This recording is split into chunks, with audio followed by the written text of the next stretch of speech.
Praise the Lord. ஆண்டவரும் உலக இரட்சகருமாகிய இயேசு கிறிஸ்துவின் இணையற்ற நாமத்தினால் உங்கள் யாவரையும் இந்த காணொளி வாயிலாக நான் வாழ்த்துகின்றேன். இதுவரை உதவி செய்து நம்மை காப்பாற்றின எபினேசர் இந்த வருகிற ஆகஸ்ட் மாதத்திலும் நம்மை வழிநடத்த உண்மையுள்ளவராயிருக்கின்றார். தேசத்தில் நடக்கும் சம்பவங்களையும் அநேக ஊழியங்களுக்கும் ஊழியர்களுக்கும் ஏற்படுகிற உபத்திரவங்கள் மற்றும் திருச்சபை மக்கள் விசுவாசிகள் யாவருக்கும் ஏற்படுகிற சுவிசேஷத்தின் நிமித்தமான துன்பங்கள் இவைகளையெல்லாம் நான் பார்க்கும் பொழுது அதிகமாய் அவர்களுக்காக நான் ஜெபிக்கின்றேன். கர்த்தருடைய நாமம் மகிமைப்படுவதாக. இந்த ஆகஸ்ட் மாத வாக்குத்தத்தத்துக்காக அதிகமாக தேவனுடைய சமூகத்திலே ஜெபித்த பொழுது தேவன் சொன்ன சில வார்த்தைகளை நான் சொல்லி ஜெபித்து கடந்து செல்ல ஆசைப்படுகின்றேன். கர்த்தருடைய நாமம் மகிமைப்படுவதாக. நாம் ஜெபிக்கலாம். அன்பின் பிதாவே, இந்த நல்ல நேரத்தில் உம்முடைய பரிசுத்த ஆவியானவருடைய பிரசன்னத்திலே எங்களை நாங்கள் தாழ்த்துகிறோம், ஒப்பு கொடுக்கிறோம், அர்ப்பணிக்கிறோம். அப்பா, தொடர்ந்து தேவரீர் எங்களை பாதுகாத்து வேலையடைத்து உங்கள் நாமத்தை மகிமைப்படுத்தி இந்த ஆகஸ்ட் மாதம் முழுவதும் உடைய பிள்ளைகளை நடத்தும்படி இந்த வாக்குத்தத்தத்தை ஆசீர்வதித்து நாங்கள் ஜெபிக்கிறோம். இயேசு கிறிஸ்துவின் நாமத்தில் பிதாவே, ஆமென், ஆமென், ஆமென். Praise the Lord. இந்த நாளிலும் இந்த மாதத்திற்கென்று கர்த்தர் நம்மோடு கூட உணர்த்துகிற, பேசுகிற, அறிவுறுத்துகிற சில விஷயங்கள் உண்டு. எஸ்பெஷலி சங்கீதம் 34 அதிகாரம் நீதிமானுக்கு வரும் ஆசீர்வாதங்களை பற்றி பேசுகிறது. அதிகமான ஆசீர்வாதங்களை பற்றி பேசுகிறது.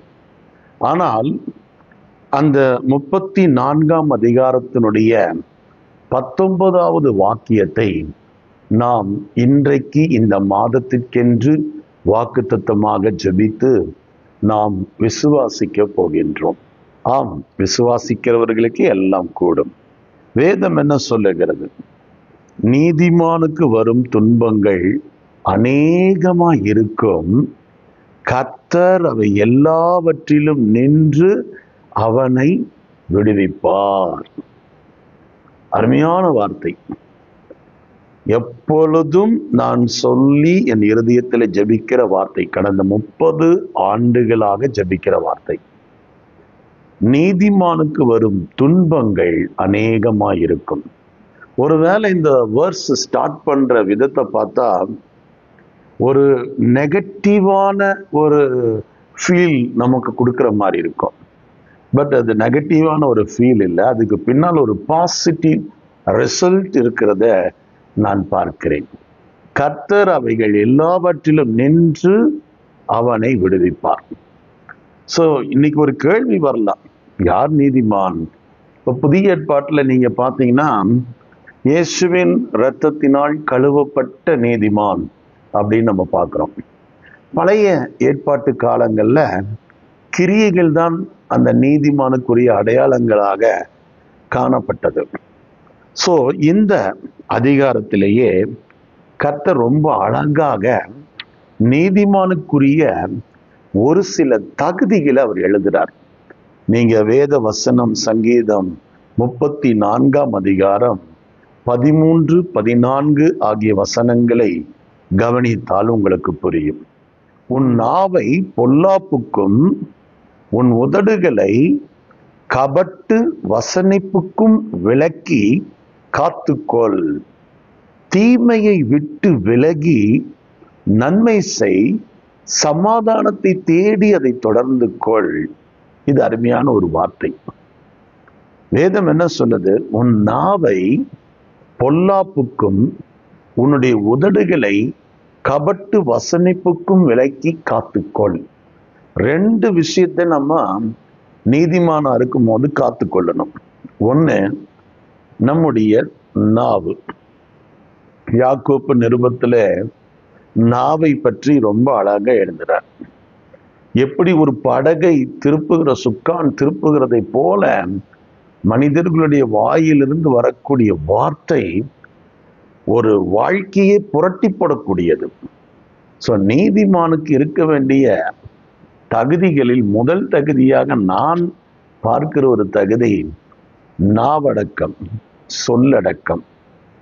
இது எல்லாம் இருந்தால்தான் ஒரு நீதிமானாகவே நாம் வாழ்வதற்கு தகுதி உள்ளவர்களாக நாம் மாறுகின்றோம். அந்த வாழ்க்கைக்கு ஒரு அர்த்தம் இருக்கிறது. ஸோ இங்க பாருங்க, 6 காரியத்தை உங்ககிட்ட நான் பேசுறேன். ஒண்ணு, நாவை பொல்லாப்புக்கு விலக்கிருங்க. தெரியாம கொள்ளாம யாரைய பற்றியும் தவறாக பேசாதீங்க. அதாவது காலம் வரும் என்பதாக யாதொன்றை குறித்தும் தீர்ப்பு செய்யாதிருங்கள். இன்னைக்கு ஆண்டவருடைய பிள்ளைகள் என்ன செய்யறாங்க? என்ன ஒரு சின்ன பிரச்சனைனாலும் முதல்ல தீர்ப்பு சொல்லிடுறாங்க, அப்புறம் தான் விசாரிக்கிறாங்க. முதல்ல விசாரித்து அதுக்கான காரியங்கள் ஒழுங்குமுறைகள்லாம் இருக்குது, அதுக்கப்புறம் தான் தீர்ப்பு செய்யணும். தீர்ப்பு செய்யற வேலை நம்ம வேலை இல்லை. மத்தேயு 7ஆம் அதிகாரத்தை நீங்க படிச்சு பாருங்க. தீர்ப்பு செய்யற பணியை கர்த்தர் நம்மகிட்ட கொடுக்கல. அப்போ உன் நாவ பொல்லாப்புக்கு நீ விலக்கி உன் உதட்டை கபட்டு வசனிப்புகள். கபட்டு வசனிப்பு அப்படின்னா பொய்யான மாய்மாலமான சித்தரித்து பேசக்கூடிய காரியங்களுக்கு நீ விலக்கி காத்துக்கொள். இது ரெண்டுமே முக்கியமானது. நான் நீதிமான் என்னென்னமோ நினைச்சிட்டு இருந்தேன். இப்படிலாம் இருந்தா நீதிமான், அப்படிலாம் இருந்தா நீதிமான். எஸ், அவர் இந்த அதிகாரத்துல அழகா எழுதுறார். அடுத்தது 3வது காரியம், தீமையை விட்டு விலகிரு. கெட்டதுன்னு தெரிஞ்சிருச்சா அதை விட்டு விலகிரு. அது எவ்வளவு லாபம் உள்ள தொழிலாக இருந்தாலும் சரி, அல்லது அதில் எவ்வளவு சந்தோஷங்கள் நம்முடைய வாழ்க்கையில வருகிறதா இருந்தாலும் சரி, அல்லது அது எவ்வளவு பெரிய உயர்வு மேன்மையை நம்முடைய வாழ்க்கையில கொடுக்கிறதா இருந்தாலும் சரி, அது கர்த்தருக்கு பிடிக்கவில்லை, அது தீமை என்று அறிந்தால் போதும், நீ விலகிடு. அதுக்கு மேல நீங்க அதோடு கூட நீங்க சம்பந்தம் வைக்கவே கூடாது. தீமையை விட்டு விலகிட்டு அடுத்த காரியம், 4வது காரியம் என்னன்னா, நன்மை செய். அப்போ பொல்லாப்புக்கு உன்னுடைய நாவை விலக்கி கபட்டு வசனிப்புக்கு உன்னுடைய நாவை காத்து கொண்டு தீமையை விட்டு விலகி நீ நன்மையை செய். 4 காரியத்தை இங்க எழுதுறார். 5வது காரியம் என்ன அப்படின்னு பாத்தீங்கன்னா, சமாதானத்தை தேடு.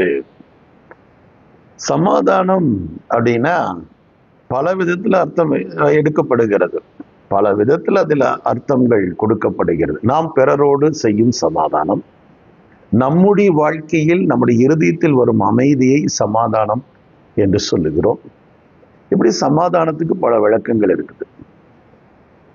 இன்னைக்கு சமாதானம் உன்னை தேடக்கூடாது, நீ சமாதானத்தை தேடு. அப்போ பிரச்சனை வருது, எதிரிகள் உண்டாகிறாங்க, பல இடத்துல நமக்கு எதிர்ப்புகள் உண்டு. 4 பேர் நம்மை ஆதரித்தால் 2 பேர் நம்மை எதிர்ப்பார்கள் தான். இது எல்லாவற்றிலையும் சமாதானத்தை தேடக்கூடிய மனுஷனா இருக்கணும். அதுதான் அந்த மனிதனுக்கு நீதிமானுக்குரிய அடையாளம். நம்ம ஒரு சின்ன பிரச்சனை வந்தா கூட வீட்டுல மனைவி கிட்ட கூட பேசாம 2 நாள் வீட்டுல இருப்போம், 3 நாள் வீட்டுல இருப்போம். மனைவி சில நேரத்துல கணவன் கிட்ட பேசாம 2-3 நாட்கள் இருப்பாங்க. சில குடும்பத்துல பாருங்க, சில உறவுகள்லாம் கசப்போடும் வைராக்கியத்தோடும் நல்லா சர்ச்சைக்கு போவாங்க, ப்ரே பண்ணுவாங்க, அந்நிய பாஷை பேசுவாங்க, ஆவியில நிரம்புவாங்க, எல்லாம் இருக்கும். ஆனா அவங்களுக்குள்ள ஒரு கசப்பு, ஒரு வெறுப்பு, ஒரு வைராக்கியம், தவறான வைராக்கியம், நல்ல வைராக்கியம் அல்ல. இப்படி அவங்க வாழ்க்கையில இருக்கக்கூடிய இந்த தீமையான காரியங்கள் அவங்களுடைய ஆசீர்வாதத்தை அழித்து விடுகிறது. ஆனா அவங்க நினைச்சுக்கிறாங்க, நான் நீதிமான், நீதிமான் நான், இயேசுவின் ரத்தத்தால் கழுவப்பட்ட நீதிமான் நான் அப்படின்னு பாடிட்டு நம்ம கோபத்தை வச்சுட்டு சமாதானத்தை தேடாம, தீமையை செஞ்சுட்டு நன்மையை செய்யாம, பொல்லாப்புக்கு நாவை காத்து கொள்ளாம, கபட்டு வசனிப்புக்கு நம்மை காத்து கொள்ளாம நம்ம இருக்கும்போது எப்படி இருக்கும்? எப்படி ஆசீர்வாதம் வரும்? அப்ப இந்த மாதம் ஆசீர்வாதத்துக்கு போறதுக்கு முன்னால இதெல்லாம் நம்ம பரிசீலனை பண்ணி பார்க்கணும். ஒரு விசுவாசியா, நான் ஒரு பாஸ்டரா இப்ப உங்ககிட்ட பேசல, நானும் ஒரு விசுவாசியா உங்களோடு ஒருவனாக, சாதாரண மனிதனாக உங்களோடு ஒருவனாக நான் பேசுகிறேன். அதுதான் உண்மை. இதுல ஊழியக்காரர் விசுவாசி அப்படிலாம் எந்த விதமான வேற்றுமைகள் கிடையாது. All are equal in the presence of the Lord. All are equal in the presence of the Lord. இந்த ஸ்டேட்மெண்ட்ல யாரும் மாற வாய்ப்பு இல்லை. கர்த்தருக்கு மகிமை உண்டாகட்டும். நம்ம ஊழியம் பண்ணாலும் சரி, என்ன பண்ணாலும் சரி, சமாதானத்தை தேடணும். இல்ல அவங்களே தேடி சமாதானத்துக்கு வருவாங்க. சமாதானமே என்ன தேடி வரும்? இல்லை, நம்ம தேடணும். இதுதான் நீதிமானுக்குரிய அடையாளம். அப்படி யாராவது நம்ம இடத்துல சமாதானம் தேடி பண்ணாலும் அதை ஏற்றுக்கொள்கிற, அங்கீகரிக்கிற மனப்பக்குவமும் நீதிமானுக்குரியது. ஏன்னா நீங்க நன்மையை செய்யணும், தீமைக்கு பதில் நீங்க நன்மையை செய்யணும். அப்போ வாக்கு தத்தங்கள் பழிக்கணும், நம்ம வாழ்க்கையில நடக்கணும், விசுவாசிக்கிற காரியங்கள் நம்ம வாழ்க்கையில வரணும் அப்படின்னா கண்டிப்பா எல்லோரும் இந்த 5 காரியத்தை அப்படியே பிடிச்சுக்கணும். இதுல 6வது காரியத்துல தான் ட்விஸ்டே வைக்கிறார் நம்ம ஆண்டவர். என்னன்னா, அதை தொடர்ந்து கொள். இந்த 5 பற்றி படிச்சுக்கிட்டு இல்ல, இந்த 5ல ஒன்ன கூட உற்றாத, எல்லாத்தையும் தொடர்ந்து செய். நம்மால் ஒரு முறை சமாதானத்தை தேடி விட்டுருவாரு, கொஞ்ச நாள் நாவை காத்துக் கொள்வார், அப்புறம் அதை கோட்டை விட்டுருவாரு. கொஞ்ச நாள் கபட்டு வசனிப்புக்கு விலக்கி காத்துக்கொள்வார், அதுக்கப்புறம் கோட்டை விட்டுருவாரு. கொஞ்ச நாள் தீமையை விட்டு விலகி ஓடுவார், அதுக்கப்புறம் தீமை இவங்களை போட்டு நெருக்கி பிடிச்சிருச்சு. ஐயோ பாஸ்டர் வழியில சிச்சுவேஷன் பாஸ்டர். ஒரு மிகப்பெரிய பணக்காரர் ஒரு நாள் என்னிடத்துல சொன்னார், சூழ்நிலை வேற வழி இல்லை, நான் குடிச்சுதான் ஆகணும், நான் பிஸ்னஸ்க்கு போகிற இடம் அந்த மாதிரி, இல்லைன்னா எனக்கு பிஸ்னஸ் வராது. எஸ், கண்டிப்பா உங்க ஃப்ரெண்ட்ஸோட சேர்ந்து நீங்க குடிச்சாதான் பிஸ்னஸ் வரும் அப்படின்னா, இந்த ஃப்ரெண்ட்ஸ்ல யாரெல்லாம் நம்ம லிவர் ஃபெயிலியரான நமக்கு ஹெல்ப் பண்ணுவாங்க நீங்க யோசிச்சு பாருங்க. ஹார்ட் ஃபெயிலியர் ஆனா ஹார்ட் டிரான்ஸ்பிளான்ட்டுக்கு பரவாயில்ல, என்னுடைய ஹார்ட் எடுத்துக்கங்க சொல்லுவாங்களா? கிட்னி ஃபெயிலியர் ஆன இந்த குடிக்க வைத்த ஃப்ரெண்ட்ஸ், என்னோட 2 கிட்னி இருக்கு, எனக்கு ஆண்டவர் 2 கொடுத்துருக்காரு, 1 நான் உனக்கு தரேன் அப்படின்னு கொடுத்துருவாங்களா?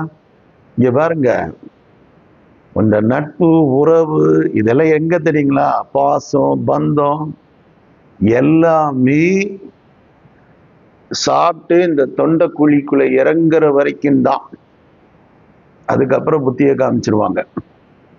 அதனால கர்த்தரை நம்புங்க, கர்த்தரை பிடிச்சுக்குங்க, கர்த்தரை உறுதியா நம்புங்க.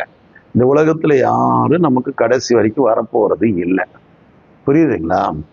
அதனால நீதிமானுக்கு துன்பங்கள் வருமா? வராதுன்னு பைபிள் சொல்லல. இந்த உலகத்துல பிறந்த எல்லா மனுஷனுக்கும் துன்பம் வரும். ஆனா நீதிமானுக்கு ஒரு துன்பத்துல முதல் ஆசீர்வாதம் என்னன்னா, கர்த்தர் அவன் கூட இருப்பார். அந்த 34:19 என்ன சொல்லுது பாருங்க, அருமையான வேதவசனம். நீதிமானுக்கு வரும் துன்பங்கள் அநேகமாய் இருந்தாலும் கர்த்தர் அவைகள் எல்லாவற்றிலையும் நின்று அவனை காப்பாற்றுகிறார். அவர் நிற்கிறாராம், அதனாலதான் அவர் கூட இருக்கிறார்னு சொன்னேன். எந்த பிரச்சனையா இருந்தாலும் அவர் பக்கத்தில் நிற்பார். நான் பார்த்துக்கிறேன், இது என் பிள்ளை உண்மையா இருக்குது, சத்தியத்துக்கு நிற்குது, நீதியா இருக்குது, இதை காப்பாற்ற வேண்டிய கடமை எனக்கு இருக்கிறது என்று சொல்லி அவர் மட்டுமல்ல, அவருடைய வான சேனை முழுவதுமே நிற்கும் நமக்காக. எவ்வளவு பெரிய ஆசீர்வாதம்! நீதிமானுக்கு தேவன் கொடுக்கிற ஆசீர்வாதத்தை நீங்க ஒப்பிடவே முடியாது வேற எந்த காரியத்தோடையும். இதுக்கெல்லாம் ஆண்டவர் பெரிய குவாலிபிகேஷன்லாம் கேட்கல. கொஞ்சம் தீமையை விட்டு விலகி நன்மை செய்து சமாதானத்தை தேடி தொடர்ந்து கொள், கபட்டு வசனிப்பை விற்று, இல்ல பொல்லாப்புக்கு விலக்கி காத்துக்கொள் உன்னுடைய நாவை. சோ இதுதான் ஆண்டவர் விரும்புகிற காரியம். முதல் ஆசீர்வாதமே ரொம்ப மிக முக்கியமான ஆசீர்வாதம். என்னுடைய பிரச்சனைகள் எல்லாவற்றிலும் கர்த்தர் என் கூட நிற்கிறார், என் கூட நின்று என்னை விடுவிக்கிறவர் தான் என்னுடைய ஆண்டவர். இந்த விசுவாசத்தை அறிக்கை செய்யுங்க. ஒருவேளை பிசினஸ்ல ப்ராப்ளம் இருக்கலாம், போட்டி இருக்கலாம், குடும்பத்துல சில உறவுகள் பிரச்சனைகள், அல்லது தொழில் செய்யற இடத்துல தொழில் ஸ்தானத்துல உங்களுக்கு அநேக துன்பங்கள். நீங்க உண்மையா இருக்கிறீங்க, ஆனா உங்களை ரொம்ப டிஸ்டர்ப் பண்றாங்க, உங்களை ரொம்ப கஷ்டப்படுத்துறாங்க, மனவேதனையோடு வந்து அழுகுறீங்க. அழாதீங்க, அறிக்கை பண்ணுங்க. கர்த்தர் இந்த பிரச்சனையில கர்த்தர் என் கூட நிற்கிறாரு, அவர் என்ன பாதுகாப்பார் அப்படின்னு நீங்க விசுவாசிச்சு பாருங்க. எல்லாம் அப்படி பனி போல அப்படி வந்து ஒண்ணுமே இல்லாம எல்லாம் மறைஞ்சு போயிடும். ஒரு மிஸ்ட் மாதிரி மறைஞ்சு போயிடும். கண்டிப்பா இது விசுவாசிங்க. ரெண்டாவது, கர்த்தர் நம்மை காண்கிறவர். வேதம் என்ன சொல்லுகிறது? சங்கீதம் 34:15 நீங்க பார்த்தீங்கன்னா, அவர் வந்து நீதிமானை காண்கிறவர். அவருடைய கண்கள் எப்பொழுதும் நீதிமானை கவனித்துக் கொண்டிருக்கிறது.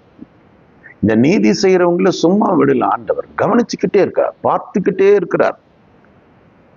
வேதத்துல நீங்க பாத்தீங்கன்னா ஆதியாகமம் 16:13 ஆகார் என்ற பெண் தன்னுடைய பிள்ளை சாகிறதை காண முடியாதபடி தவித்த ஒரு சம்பவம். அந்த 16ஆம் அதிகாரத்தை படித்தாலே தெரியும்.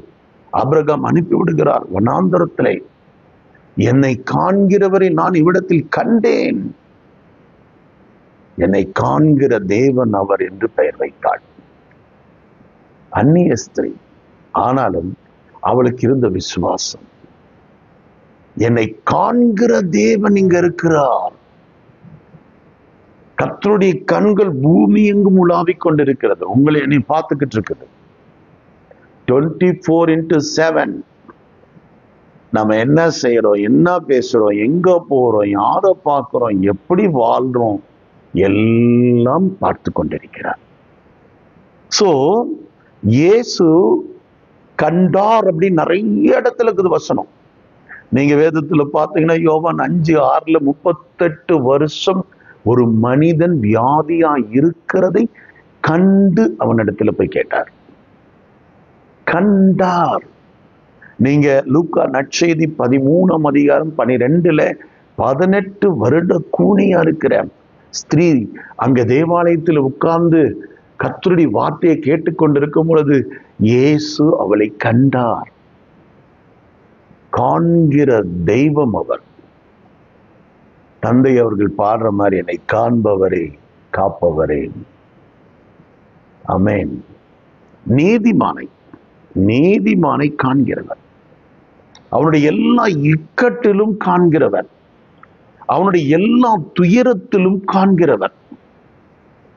காண்கிறவர் மட்டுமல்ல, ஏசாயா 31:5 படி அவர் பறந்து காக்கிற பட்சியை போல காக்கிற தெய்வம், அமைதியை உண்டு பண்ணுகிற தெய்வம், சமாதானத்தை கொடுக்கிற தெய்வம். ஆகவே நீதிமானுக்கு வரக்கூடிய ஆசீர்வாதங்களில் இரண்டாவது ஆசீர்வாதமாக நான் பார்க்கிறேன், எல்லா இக்கட்டுகளிலும் துயரத்திலும் அவர் அவனை காண்கிறார். அவனை காண்பது மட்டுமல்ல, வேதம் சொல்லுகிறது பாருங்க, 34ஆம் அதிகாரத்தினுடைய 15 3வது காரியம் என்னன்னா, அவனுக்கு ஆண்டவர் செய்யக்கூடிய ஒரு பெரிய ஆசீர்வாதம், அவனுடைய ஜெபத்தை கர்த்தர் கேட்கிறார். இரண்டாவது பகுதி நீங்கள் சங்கீதம் 34:15 இரண்டாவது பகுதியை நீங்க எடுத்தீங்கன்னா, அவருடைய செவிகள் அவர்கள் கூப்பிடுதலுக்கு திறந்து இருக்கிறது. ஆமென். 17வது வசனத்துல சொல்றாரு பாருங்க, நீதிமான் கூப்பிடும் பொழுது கர்த்தர் கேட்டு அவர்களுடைய எல்லா உபத்திரவங்களுக்கும் நீங்களாக்கி விடுவிக்கிறவர், கேட்கிறவர். ஆமென். காண்கிறவர், கேட்கிறவர், கூடையே இருப்பவர். யாருக்கு? நீதிமானுக்கு. இந்த 3வது ஆசீர்வாதம் ரொம்ப பெரிய ஆசீர்வாதம். உலகத்திலே நான் 30 வருஷமா கிறிஸ்துவுக்குள்ள வாழ்ந்து நடந்து பல அனுபவங்களை பெற்று ஒரு வார்த்தையை சொல்றேன். நிறைய பேர் சொல்லுவாங்க, கர்த்தர் என்னை இப்படி ஆசீர்வதிச்சார், கர்த்தர் என்னை அப்படி ஆசீர்வதிச்சார், வீடு வாங்க கிருபை கொடுத்தார், தோட்டம் வாங்க கிருபை கொடுத்தார், கார் வாங்க கிருபை கொடுத்தார், ஏரோப்ளேன்ல போக கிருபை கொடுத்தார். Everything is good. பட் ஒரு கர்த்தருடைய பிள்ளைக்கு கர்த்தர் கொடுக்கிற ஆசீர்வாதத்திலேயே ஒரு உன்னதமான ஆசீர்வாதம், அவன் எப்பெல்லாம் கர்த்தரை நோக்கி கூப்பிடுறானோ அப்பெல்லாம் அவனுடைய ஜபத்துக்கு பதில் கொடுக்க செவி சாய்க்கிறார் பாருங்க. That is the greatest blessing in the Bible. There is no equal other blessings in Bible. வேதத்துல வேற ஒரு ஆசீர்வாதத்தை என்னால பார்க்க முடியல. ஆமென். சோ கர்த்தர் உங்களை ஆசீர்வதிப்பாராக. வசனம் சொல்லுது பாருங்க, எல்லாவற்றுக்கும் நீங்களாக்கி விடுவிக்கிறதுக்கு அவர் செவிகள் திறந்திருக்கிறது. அவர் செவிகள் திறந்திருக்கிறது. சோ இன்னைக்கு நீங்க இந்த வாக்குத்தத்தத்தை விசுவாசிக்கிற நீங்க ஒரு ஜெபத்துக்கு போகும்போது, ஜெப அறைக்குள்ள போகும்போது நம்பிக்கை, நான் ஜெபிக்க போறேன், என் அப்பா இந்த ஜெபத்தை கேட்பார், பதில் செய்வார். ஏன்னா மாம்சமான யாவருடைய ஜெபத்தை கேட்கிறவர் தான் நம்முடைய ஆண்டவர். ஆனால் நீதிமானுடைய ஜெபத்துக்கு பதில் செய்கிறதிலும் அவர் எப்படி இருப்பார்? உண்மையிலவரா இருப்பார். தான் 4வது ஆசீர்வாதம். சங்கீதம் 34:21 சொல்றாரு, ரொம்ப அருமையான ஒரு வார்த்தை, நீதிமானை பகைக்கிறவர்கள் குற்றவாளிகள் ஆவார்கள். நீங்க உண்மையா இருக்கிறீங்க, வேலை செய்யற இடத்துலயோ ஊழியத்திலேயோ எங்க வேணாலும் இருங்க. தானியேல் உண்மையா இருந்தார் இல்ல? உண்மையா இருந்தார். யோசேப்பு உண்மையா இருந்தார். பகைக்கிறவர்கள் தான் குற்றவாளி ஆவார்கள். இத ஒரு கர்ஸா நான் பார்க்கிறேன். நீதிமானை பகைக்கிறது நிமித்தம் வரக்கூடிய ஒரு கர்ஸ். மேபி நம்ம மேல கூட இந்த கர்ஸ் ஆப்ரேட் ஆயிருக்கலாம். நம்ம தலைமுறைகள், நம்முடைய சந்ததிகள், ஏன் நம்மளே இன்னைக்கு நிறைய பேரை தெரியாம குற்றப்படுத்தி இருப்போம், குறை சொல்லியிருப்போம், தப்பா பேசியிருப்போம். யாரோ ஒருத்தர் வீடியோல பேசுறாங்க, அதை பார்த்துட்டு ஆமாமா அவர் அப்படிதான், ஐயோ அவங்க இப்படிதான், யாரோ சொன்னதை காதல கேட்டு, ஐயோ அந்த ஊழியக்கார் சரியில்லை, அந்த சபை சரியில்லை, அந்த மக்கள் சரியில்லை, அந்த அம்மா சரியில்லை, என் கணவர் சரியில்லை, என் மனைவி சரியில்லை, தீர விசாரிக்கல, அதை ஆராய்ந்து பார்க்கல, அதுக்குள்ள என்ன இருக்குதுன்றது கூட தெரியல. இன்னைக்கு ஒரு சின்ன ஒரு புள்ளி வச்சு அதுல ஒரு கோலம் போட்டு அது ஒரு படமாக்கி வரைஞ்சி அதை மாட்டிடுவாங்க. அந்த அளவுக்கு இன்னைக்கு மக்கள் இருக்காங்க. இது சாபம். ஒரு நாள் அவங்க லீகல் இஷ்யூவை சந்திக்கிற மாதிரியான ஒரு சாபத்தை கொண்டு வரக்கூடிய விஷயம்தான் இது. இதை வித்ட்ரா பண்ணுங்க. கலாத்தியர் 3:13 படி, நீதிமானை பகைத்த சாபங்கள் எங்களுடைய குடும்பத்திலே, எங்கள் வாழ்க்கையிலே இருக்கும் என்று சொன்னால், ஆண்டவரே நாங்கள் மன்னிப்பு கேட்கிறோம், இயேசுவே மன்னிச்சிருங்க ஆண்டவரே அப்படின்னு சொல்லி கலாத்தியர் 3:13 படி இந்த சாபத்தை எராடிகேட் பண்ணுங்க. ஆனா நீதிமான்களுக்கு ஒரு குட் நியூஸ், நீங்க பயப்படவே வேண்டாம். இப்படி உங்களை காரணம் இல்லாம பகைத்து, காரணம் இல்லாம உங்களை போட்டு வறுத்து எடுத்து உங்களை பழி வாங்க செய்து உங்களை ஏதாவது ஒண்ணு செய்யணும்னு நினைப்பாங்க பாருங்களேன். கர்த்தர் சொல்ற ஒரு வார்த்தை, நீதிமானை பகைக்கிறவர்கள் குற்றவாளிகள் ஆவார்கள். எந்த நீதிமான் கை கட்டி நின்னானோ அதே மாதிரி அதை விட ஒரு மோசமான நிலைமையில தான் இந்த குற்றம் சுமத்தினவர்கள் ஒரு நாள் கை கட்டி நிற்பாங்க. மனுஷன் விதைக்கிறத அறுத்தே ஆகணும். அதனாலதான் முதல் எடுத்த உடனே நீதிமானுக்குரிய தகுதிகள்ல பொல்லாப்புக்கு உன்னுடைய நாவை விளக்கிரு, தெரியாத விஷயத்த சொல்லிடாத, பேசிடாத, யாரை பற்றி குறை சொல்லிடாத, யாரையும் ஜட்ஜ் பண்ணிடாத, யாரையும் அவமதிச்சிடாத. இன்னைக்கு நிறைய பேரை நான் பார்க்கிறேன், நீதிமானுக்குரிய இவ்வளவு நல்ல ஆசீர்வாதங்கள் இருக்கும் போது இந்த சின்ன 6 காரியம் தான். ஒன்னும் பொல்லாப்புக்கு நாவ விலக்கிக்கோ, கபட்டு வசனிப்புக்கு விலக்கி காத்துக்கொள். அடுத்தது தீமைய செய்யாத, நன்மைய செய்ய, சமாதானத்தை தேடிரு. இந்த 5ஐயும் தொடர்ந்துகிட்டே இரு, நிறுத்திடாத. எக்காரணத்தை கொண்டும் எப்பொழுதும் நிறுத்திடாத. இதுதான் இந்த மாதத்துல தேவன் உங்களோடு பகிர்ந்து கொள்ள உணர்த்தின காரியங்கள்.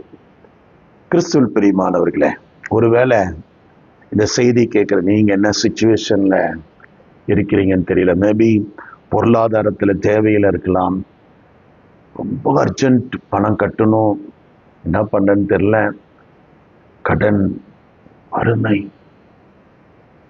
ரொம்ப வேதனையான காரியங்களை நம்ம நியூஸ்ல பார்த்துட்டு இருக்கிறோம். எத்தனை தற்கொலைகள், எத்தனை கொலைகள், எத்தனை மரணங்கள். எல்லாவற்றுக்கும் பதில் இருக்கிறது.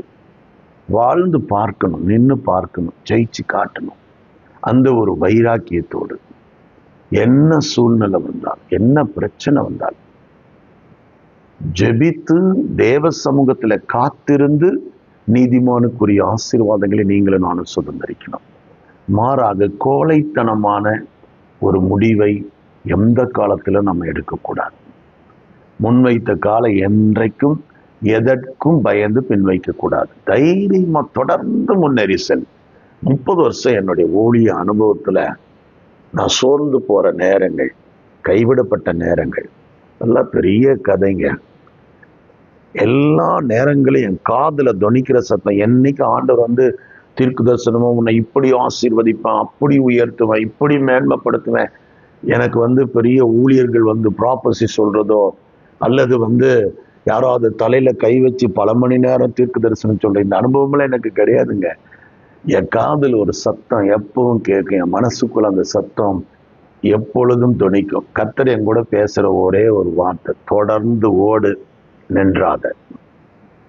இந்த சத்தத்தோட ஆண்டவர் பேசுறத நிறுத்திடுவார். சும்மா மணிக்கணக்கா உட்காந்து கதையெல்லாம் பேசிட்டு இருக்க மாட்டார் ஆவியானவர். இந்த ஒரு சத்தம் என் இருதயத்துல துணிச்சுச்சுன்னா எந்த பிரச்சனைனாலும் தூக்கி எறிஞ்சிட்டு ஓடிட்டே இருப்பா. அது ஆட்டோமேட்டிக்கா சரியாயிடும். ஆட்டோமேட்டிக்கா சரியாயிடும். நமக்கு பின்னால நம்மளை குற்றப்படுத்துறதுக்கு இல்லைன்னு நினைக்கிறீங்களா? நமக்கு பின்னால் நிறைய பேர் இருப்பாங்க.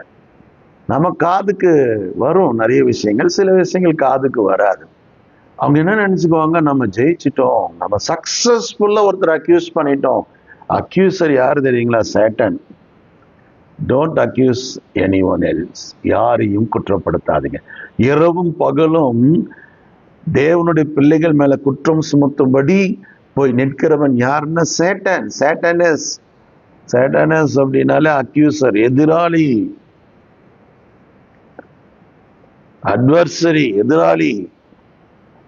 இதெல்லாம் புரிஞ்சுக்கிங்க. அதனால ஆண்டவர் நம்ம நாக்க காப்பாற்றணும்னு சொல்லி செபிங்க. போதும், சூப்பரா இருப்பீங்க, நல்லா இருப்பீங்க. நாம ஜெபிக்கலாம். பரிசுத்த பிதாவை, என் அன்பு பிள்ளைகள் எல்லாரையும் நாங்கள் ஆசீர்வதிக்கிறோம். யாரெல்லாம் இந்த வசனத்தை கேட்கிறார்களோ, ஒருவேளை இருதயத்திலே காயங்கள் இருக்கலாம், மனதிலே தவறான புரிந்து கொள்ளுதல்கள் இருக்கலாம், ஒருவேளை சங்கடங்கள் இருக்கலாம், தேவைகள் இருக்கலாம், பிரச்சனைகள் இருக்கலாம், அவசரமான சூழ்நிலை இருக்கலாம், சுகம் தேவைப்படலாம். என்னவாக இருந்தாலும் இந்த முதல் தேதியிலேயே அவங்களுக்கு ஒரு பதில கர்த்தர் கொடுத்துருங்க. கர்த்தர் கூட நின்று, கர்த்தர் காண்கிறவராய் இருந்து, கர்த்தர் கேட்கிறவராய் இருந்து, கர்த்தர் பதில் செய்கிறவராய் இருப்பீராக. இயேசு கிறிஸ்துவின் நாமத்தில் ஜெபிக்கிறேன், ஜெபங்கேலும் நல்ல பிதாவே. ஆமென், ஆமென், ஆமென். Praise the Lord. God bless you.